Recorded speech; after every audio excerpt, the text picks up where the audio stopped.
right, welcome. This is Maddie McDaniel for the inaugural version of Behind the Photos.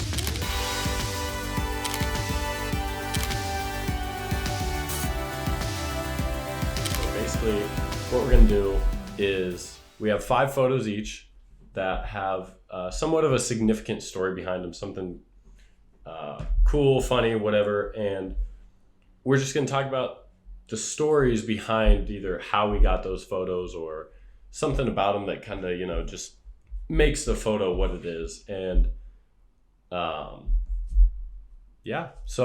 I brought Bubbler, obviously. Heck yeah. Oh. That's going to sound nice. Best sound ever. Mm. Oh, yeah. We have Bataya today, if you were wondering. My koozie doesn't match, but I didn't have 2 of them. Mine does. Yours does. All right, so I'll go ahead and go first. So here's my first photo. Oh, that was the one that was at Hastings College, Yep. right? I love So this one was me and my longtime friend Ben Mohorn. We went to York and we just wanted to take some cool photos. It was like December 23rd. I think I was like 16. And so I drove up there. I think it was my first time ever driving on the interstate, which That's exciting. Fact. Yeah, but we went up there and we were like, well, what do we want to do? And we wanted to do some steel wool photography. So this is basically you have this steel wool. I didn't even know what it was. I still don't know what you use it for other than photos. I think it's like for plumbing or something. But you basically put it in a whisk, you spin it around, and you take a long exposure of the photo. And so this was like a 8-second exposure or something. And then we actually had a red smoke bomb go off as well. So that would kind of add some depth into it. Yeah. And the first time we did it, it was horrible. It did not work at all. But then we moved down to this, it's like just a little creek with ice on it. And that's how this steel wool just kind of like cascades across the ice, where usually it does kind of this, where if it hits like a solid thing, it just fades out. But it carried across the ice, which gave these nice like leading lines to it. And at the time, it was, and it still is, like one of the best photos I've ever taken. And it was just a really cool thing to be able to photograph. Ben actually burnt a hole in his pants doing this. Shoot. But it just kind of represented the creativity that just kind of radiates from him. And he's the most creative guy I've ever met. He has all these ideas. And so like it was his idea to move down to the ice and light off this smoke bomb. And so that was just kind of, at the time, it was the best photo I'd ever taken. And basically the whole idea was Ben's. I was just the one holding the photo and he was just the one wielding the steel wool. So that's my first one. I've never met Ben, but like the pictures that he took of you, I remember in the parking lot at school when we got our new sign on the side. That was so cool. That is the only good thing our sign has ever done for Adam Central. It's not even the right color. Kind of ticks me off. No, whatever. We have a problem with our navy versus royal blue. Yes, we do. Well, and now they're changing all of our banners to navy. Like in the old gym, all the banners are navy. But everything in the new gym is royal. I'm like, Mr. Frank, if you're watching this, we need to fix our branding. All right, what do you got for me? Okay, so this one is one that I took on a vacation. I'm pretty sure we're in the Black Hills. So cool. 2018, I was in 7th grade. I took it with my phone, almost dropped it in the water. And I remember I was so scared. Or not scared. I was so impressed with this photo. I don't know why. Something about, I don't know. I edited it on like 3 different cheap apps. I literally got them for free. Don't zoom in because there's literally no quality to it. Is it portrait mode? Is that how you took it, or how did you get that depth of field? I think I still had like an iPhone 6 at the time. But then I don't even remember what the app was called, but it was like a radial focus. So then it like was a focus on this, and then it just made everything else blurry. So I was like, oh, well, that was kind of cool. I don't know. I just really like all the color in it. Yeah, it's very vibrant. I was very proud of it. I think it was one of the first ones I posted on my photography page too when that first got started. I was like, aw. Yeah, it's I remember back when I had my first point and shoot camera, had no depth of field. Like it didn't have any of that type of thing. Mm-hmm. It was just a point and shoot camera. And I've tried to fake blurry backgrounds so bad that I would literally cut out, I'd go into Photoshop, like every photo I took, cut out what I wanted to be in focus, and then just blur the rest of it. And it looks so bad, but I was like, this is how it's this done is right here. That is the peak of photography. Yeah, and it's not at all. That's amazing. All right, so here's my second one. It's pretty dark, but oh yeah, the story behind this. So obviously March 2020 was an interesting time for all of us. Yes. And I decided that I wanted to do like a new idea every day. I just wanted to take a photo of something different every day. Oh, that's cool. It lasted 4 days before I was like, I have not left my house. I don't know what to do. And so I think this was day 2 or something. Me and my mom went out to Adams Central, and there's this fish tank. Mm-hmm. Took 45 minutes filling it with water because we had to carry a bucket from the sink, dump it. It was a huge fish tank. Oh my gosh. And I just saw that this was another Peter McKinnon thing. If you don't know, I'm basically a Peter McKinnon copycat at the moment. But he did this thing where he dropped like cameras into water and stuff and got these sweet photos. And so I call this my quarantine filter, where it's like blue and green and stuff. But I shot this on a Canon 77D, which the burst speed is not very good. And for this type of stuff, you need fast photos so you can get like the exact frame. But this was one that I was happy with. Obviously dropping chess pieces in there. To get the shutter speed I wanted so there wasn't any motion blur, I was shooting at like, I think 12,000 ISO, so you can see the grain pretty hard. But I still think it's a cool photo, and the idea was just sweet. And quarantine of 2020 was probably one of the most creative spurts that I had. For like 4 days, I was just like, oh, this would be cool, this would be cool, this would be cool. Aww. And just all these different ideas. Mm-hmm. Which was kind of a silver lining of the whole thing, but obviously couldn't last forever. I ran out of gas pretty fast. But that, to me, whenever I look at that photo, it takes me back to like when literally we would wake up and be like, well, I'm not doing anything today. Like literally we all just sat at home. It was so weird. It felt weird to even text people like you were violating some code, and it was just a weird time, and that photo just brings me back to that. I know, so. I love that picture. I remember I helped Hawes pick that out on your portfolio that you submitted for something. Yeah. That was funny. Okay, so my next one is this one. I love this photo. So I named it Bromeo and Juliet.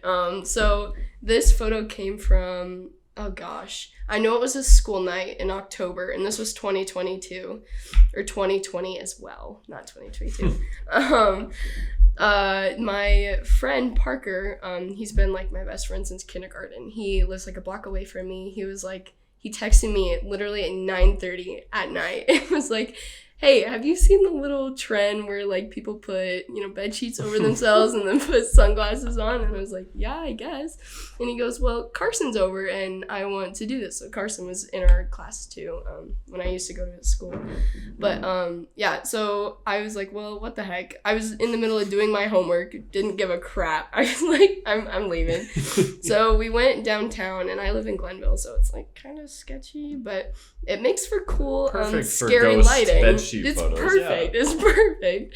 So yeah, it took so long to get them to look in the right spot, to stand in the right spot and not giggle or move or anything. They're two peas in a pod. They're so cute. But this was also before I learned how to edit, so it's like I'm pretty sure I edited this on my phone. It's like the resolution is total crap, but it's kind of cool because I can look back at it and say like, hey, I used to suck way more. Yeah, the progress is there. So I don't and you know what, the creativity is really what makes the photos in that type. So like, right. Did you edit it on one of those free apps or like Yep. Disco or Yep. I had so many of those. So many. I remember I had a little folder with like 9 to 10 different apps in there, and I would just go from one to another.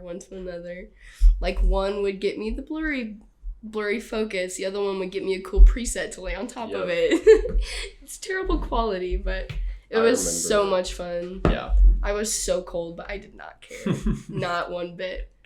Awesome. All right, so this is my third one. This is a photo of not last football season, but my senior year of football season. Obviously, didn't play football. That's how I got the photo. But this is at the championship game. Obviously, AC lost to Pierce, and after like everything, everyone was hugging. You know, we got runner-ups, still proud of it type thing, and obviously the parents were out and all that. So like 45 minutes plus after the game, probably more, because you can see the Pierce people are even leaving. So their championship presentation's already like over. So it's way past the end of the game. And I'm just sitting there thinking like, that's the last time I'll photograph like my friends playing football. And I was kind of just as emotional as they were, but in a different way. Right. And so this is my buddy Tyler Selecta walking off the field. He arguably one of the best careers in AC history for football. Agreed. And I just saw him walking off, and it was like we were one of the last few people on the field. And he had his head down, his helmet, and I was like, this would be like a perfect last photo that I take of him. And so I snapped this as he's just walking off the field, kind of like, you know, you get that feeling of like this is the end of an era. Yeah, like, type thing. And so I threw some vignette on it, and then I just think it's not like a crazy photo by any means, but the like emotion and story behind it, I think is what I agree. Really kind of pulls it together. And so he actually has this frame down in his basement, which is kind of cool. Oh, that is cool. Yeah, that was the last photo I ever took of my guys playing football. So and that was a hard night for everyone. Like, the ride to Pierce was long. Yeah. Like, to it say was the least. freezing. And it was so cold. I never wear gloves when I take photos just because it's hard for me to press the shutter. It was like 4 degrees. It was like super cold. Horrible. It was so bad. And my like by the end of it, I literally couldn't press the shutter. Like, I couldn't even feel my fingers. Yep. And so to snap that, I was like, okay, we got to get this photo. And I was like, I know. And everyone was so upset because that was during the COVID year too, when we wanted to be at Memorial and then we couldn't go, which was sad in and of itself. And then that was just like, it was just a weird night. Okay, so my next one, let's go with this one. So this one is, this one too. I love all the ones from this session I did. So this one is from the COVID year too. Again, a lot of creativity because what else did we have to do? Absolutely nothing. Other than just pennyboard into the sunset, evidently. Apparently. So this is my friend Claire. We didn't have any schoolwork that day, and so she was like, hey, I'm bored. And I said, well, you want some pictures of yourself? Sure. So then she came over to my house. This is on Highway 74, so it's pretty close to my house, but it took us... I take that all the time going to my aunt's house. Oh, really? Yep. Wait. Oh, to Fikes? Yep. Gotcha. I always forget you guys are related. That's funny. Yeah, there's not, like, a huge meaning behind it. I just remember that it took us probably half an hour before we could get on the road without cars on it. Really? Yeah. Whenever I go on it, there is like nobody. It's like there's no cars, but every 2-3 minutes there's one singular car that you just have to clear out for. And then of course you can see like the road in the background, so it can't be on there either. And at the time I didn't have like Adobe Lightroom or Photoshop or anything, so I couldn't like edit it out at all. But I just the free I apps love don't these. give you that. No, they do not. They really don't. But So is that at sunset or sunrise or like? Yeah, it was like right at golden hour. Okay. I have some coloring on it too. Like it was more of a green kind of night, but I mean it was. Oh, I edited it in July, but yeah, it was like right at golden hour. There was like not a cloud in the sky. It was like the perfect shade of white, and nice. I just love it. I love the vibes of all of it. Yeah, that's like a super like 1980s type yes type vibe. And that's definitely Claire too, because during COVID she got she was using her brother's longboard. Well, then she was like, well, I'm bored, so I'm gonna buy my own. So she got her own and she just did it all the time. And I remember that was like, we literally woke up like mid-morning, we were shooting, and then by golden hour we were still shooting. So it was a lot of fun that day. But nice. Yeah. All right, so let's go here. So this one is a photo of a light and a leaf at Art Bar. And I took this, I think, October of 2020, November of 2020. Mm-hmm. I was just walking around downtown. There's so many nights where I would just be incredibly bored. And I'd just go downtown and try to find stuff to take pictures of. Yeah. I loved like neon lights and things like that, but there's not a whole lot, like other than right. birds, which is birds. But yeah. So I always thought the Art Bar lights were cool, and they were still on for some reason. It was like, 8-something p.m. and they were still on, but it was cool. There's some bokeh of like some street lights in the background, and then like the leaf looks like it's like the light is almost like levitating on type thing. Yeah. But the reason behind this photo is this was part of the portfolio that I submitted for, I think, Scholastic Art. Yeah, I think so too. Which ended up getting like second in the nation for photography portfolio. So that, to me, that is one of my like proudest moments. I have a huge medal of it, which is super sweet. And just the fact that I was able to do something that placed like in the nation, it got second at this contest, was really cool and kind of eye-opening for me in terms of like self-confidence. Like I am at least decent at this because I second went in to the nationals nation, for it. So there's got to be, it was just kind of one of those reassuring moments so far in my career where I've been like, this is what I'm passionate about, and I can actually do something with it, and other people see it too, and it's not just me. Right. So that's kind of the story behind that photo. So was that your junior year? Yes. Well, I submitted it for my senior year portfolio, but I took it. Oh, okay. I took it at the end of 2020, so oh wait, no, that would have been your senior year. It was my senior year in the fall. Yeah, that's what it was. Okay. Yeah. No. So I took it at the beginning of my senior year. That's cool. So I really liked that whole portfolio. Yeah, I thought it turned out the chest really... was in there, and then your steel wool one was in there. Yeah, Okay. basically, this is just a portfolio of what I submitted, but... Okay, so my next one is this one. This was from my very first wedding that I did, and still the only one that I've done. But it was, I don't know, I really like the photo and like the composition of it, and I am a sucker for a black and white photo. I love the light peeking in between her waist like and the arm. Yeah. I love that. And I love just like the roughness. This was my friend Cam and Ray. And Cam's hand is just very rough. And Ray, if you know her, she's just so delicate and the sweetest little thing ever. And I just think it just makes it that much more beautiful. But yeah, I was so scared for this day. They called me in like May. So their wedding was in August. They texted me in May and I was like, you want me to do your wedding? I've done like maybe 3 senior sessions at most, and the rest of it is just like, oh, I'm bored, I'm gonna go take pictures. Like nothing serious at all. And they wanted me to do their wedding photos, and I was like, I opened their message and I did not respond for 2 days because I had no idea what to do. But ultimately I said yes, obviously. But it's really cool to look back. Like I remember being so scared, but I was like that proud moment where it's like I just did that. Yeah. Like I just shot a wedding.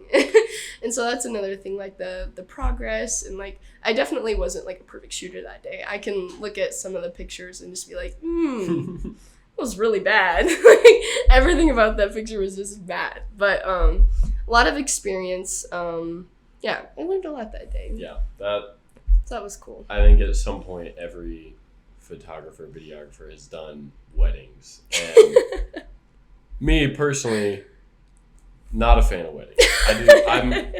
I've apparently somehow branded myself as a wedding videographer. I've never photographed a wedding, but my first ever paid gig was a wedding. A wedding video. Oh my gosh. Not the biggest fan of it, but you do learn a lot in a short amount of time because it is insanely high, like just pressure on yourself. Like, I gotta get this because this is their this is their moment. They're not gonna get married again. Well, hopefully not. Hopefully not. That's what the intention is. Yeah, weddings are something else. But yeah, they're hard. So here's my final photo. It is by all means a horrible photo. I just literally snapped it as we were just standing there. But the story behind it is ridiculous. So this was in Fraser, Colorado at a train station. And for anyone that's already heard this story, I know you're already laughing. So this was at the train station in Fraser, or I guess Winter Park Fraser was the name of it. And I thought it was a live photo, but it's not. Which I guess would make it a video, so it would be disqualified anyway. But obviously, you can see there's a ton of snow blowing and all this. So me, Nathan, and Lucas went to Winter Park to go snowboarding for a couple days in January. So like 2 months ago. Gotcha. For a lot of reasons, it was one of the craziest trips I've ever taken, and definitely am never taking the train in winter ever again. Oh my gosh. So we took the train there, the whole big thing there. I'm not going to share the story of that. But then on our way back, so it's January 6th, we're sitting there. It's like 3 p.m. and the train station's locked. Like the part to go inside is locked. And there's this guy sitting out there and he's like, the Amtrak guy never comes and unlocks it. And we're like, well, it's 16 degrees and there's projected 36 inches of snow in the next like 12 hours. So we're like, kind of be nice if we could get out. Yeah. The train's supposed to get there at 4, so we're like, okay, we wait an hour in the cold, whatever. This place, so those lights are actually like heaters that are like supposed to be warming us up. They didn't do anything. We're standing here with like probably 10 to 12 other people. It's 4:45, so 45 minutes late. The train is just like not moving, and it's like an hour or so away. We're like, what is going on? Oh my gosh. This guy comes out of his car. He's sitting in a warm car and not offering anyone to come in. Of course, yeah. You know, whatever. And he walks out. He goes, guys, there's a 2-hour delay. Soonest it's coming is like 6:30. I don't know what you guys are doing, but we're heading to the bar. So we're like, okay.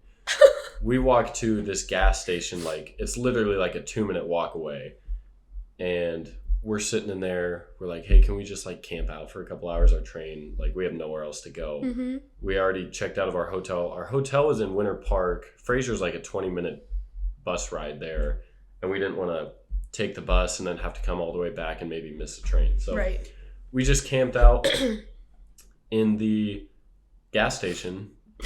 She gave us some free food. It was expired, but I don't think she knew it. But she gave us free food. Yeah, we didn't eat it. It was like a couple years expired. Oh, so, okay. You know, never mind. Whatever. I wasn't really that hungry anyway. But we're waiting there. We go back out at like 6 because we're like, maybe the train will be early. It's 6:20. The train's supposed to be there. It's not there. Still can't get an update on it. Like, we have the app and all this. We're looking at it. It's still just not there. Oh, my gosh. 7:20 p.m. rolls around. We are still sitting out there in the cold. It is like the snow is just absolutely blowing. I'm wearing these joggers with ankle socks, so my ankles are just exposed. I am freezing. Everybody else just starts leaving. They're like, the train's not coming. We're just leaving. We're like, well, we got nowhere else to go. Right. Like, we're just stuck here. We go back to the gas station because now the app just says updates unavailable. So we can't even see where it is. And we can see like its last update was like 10 minutes away. So it's literally like right there, but we don't know what's happening. It says we can't update you. So we go back to the gas station, wait there until like 10:30 p.m. Still nothing. I go over to the train station and try just breaking down the door. Because I'm like, we gotta be able to sleep somewhere because the gas station was like, I gotta close at 11. Yeah. we were panicking. We were trying to find Airbnbs. We were trying to do all this different stuff, find a hotel to sleep in. We called the cops. They ended up opening up the train station. We stayed in there until 3:15 in the morning. I was the only one awake. I was checking Twitter because they were updating Twitter faster than the app. The train finally came. And by the end of it, we couldn't even find the stairs to get up onto this platform because there was so much snow. Oh my gosh. And so 12 hours later, we finally get on the train to go home. And this was the only photo that I snapped. I snapped a video too, but the only photo that I snapped from that excursion, that day. And like the wind was just blowing and blowing. Looks and horrible. It was like 0 degrees. And so, yeah, the photo, I was just like, oh, this kind of looks cool. Fraser, Colorado with the snow blowing.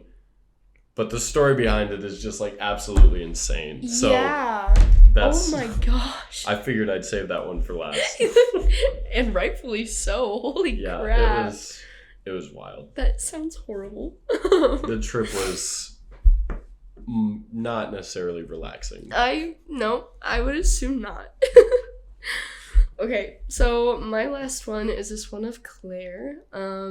Claire's literally my best friend, but she was nice enough to be my assistant photographer when I was shooting this wedding, because I was literally freaking out about it. I was like, you don't even have to do anything. Just carry my bag so that I have someone to talk to. Like, you don't have to help me at all. Just like be there. Yep. So she's like, okay, I got you. Don't worry.